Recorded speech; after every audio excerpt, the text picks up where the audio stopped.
Sunog. Sunog. Ubos. Ubos. Ubos din.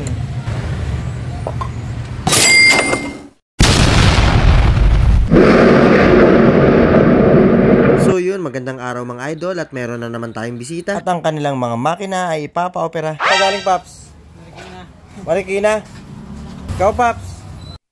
Santa Monica. Santa Monica. Sa Baliches. Pinakamalayo ka pala, no? Galing Paps? Pasong Tamo. Pasong Tamo. At ito na nga, bumungad sa akin ang loob ng kanyang makina at aking napagtanto na parang ang huling change oil niya ay noong lockdown pa. Believe din ako sa kayabangan mo no? Nag-game, ulan. Burn out talaga. Pintura ata pinang-change. Hindi naman tuyuan yan. Pintura. Pinalitan ng black. Ito ang ano mo. Grabe At yun na nga at atin pong tinignan at nakita sa atin ni Idol ang kanyang ginagamit na langis. At ito daw po ay kanyang na-order sa online. Kulay pa lang, ibang-iba na At yun na nga at atin pong nakumpirma 100% peke po ang kanyang langis. At ang isa pa, ang scooter ang kanyang binibili. Scooter to At every time na bibili daw siya ng langis, tatlo ng tatlo at napakamura lang daw nito. 170. Pang scooter. At dito po nagresulta, grabe ang loob ng kanyang makina. Na-damage po ang kanyang cylinder block. At grabe nagmantsa ang loob ng kanyang makina. At ito po may dala din po siyang pyesa at order din po niya sa online. At atin din po nakumpirma na peke din po ang kanyang daladalang pyesa. Sa box pa lang po ay magkaiba na. Sa pagka-print din po ay talagang halata nyo po na talagang hindi po siya original. Packaging pa lang, At dito po ay ating pagkukumparahin yung kanyang dalang pyesa at yung po ating pyesa na ibinebenta. Sticker pa lang, alam mo na. Sabong pa lang yun Ito na order ni Pops. Tingnan natin yung loob. Replacement yan Kalasin mo, yan, buhok. May kasama ng piston ring. At dito nga po ay ating binuksan at atin din pong napag-alaman na kompleto set na po siya. Para po sa lahat ng hindi po nakakaalam, kapag original Honda genuine parts po ang pyesa at yan po dapat ay hiwa-hiwalay. Nakaseparate po ng box ang piston, piston ring, base gasket at iba pang pyesa. Sa madaling sabi, parts by parts po kapag ka po original at hindi po buong set na bibili kagaya po nitong nabili ng ating idol. At ito pa ang isang problema dyan mga idol. Yung piston po nakasama ng kanyang block ay merong valve pocket sa ilalim. Which is mali po yon dahil ang valve pocket po talaga ng RS125Fi ay dapat nasa itaas. Intake valve po talaga ang dapat merong valve pocket at hindi po ang exhaust valve.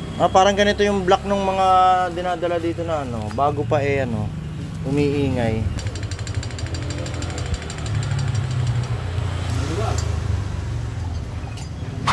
Yan na yan ay kakabit natin. Pag original talaga, wala siyang kasama nito, nakahiwalay yan. Walay dyan Hiwalay. Pati piston, iba din piston. Ito kasama natin dito Parang maalog Maluwag. Magkano kuha mo Pops dito? 2.8. Sa Lazada mo na order pa? Sa gasket, wala kang problema. Basta po yung papel. At dito po ay pakikita ko sa inyo ang original na cylinder block at talagang legit po talaga ito. Buksan natin itong isa. Tignan natin yung pagkakaiba ng kanyang cylinder block. Yan, at kung mapapansin nyo po, wala po siyang kasamang piston at ibang pyesa. At iba din ang pagka-packaging niya. Meron niya marking dito na KYZ. Ito yung original. Meron tayo Magkaiba ng Tama natin yung performance nito. Lagay sa kanya KYZ. Magkaiba sila na lang. Ito may isa medyo, ito 2012 pa to.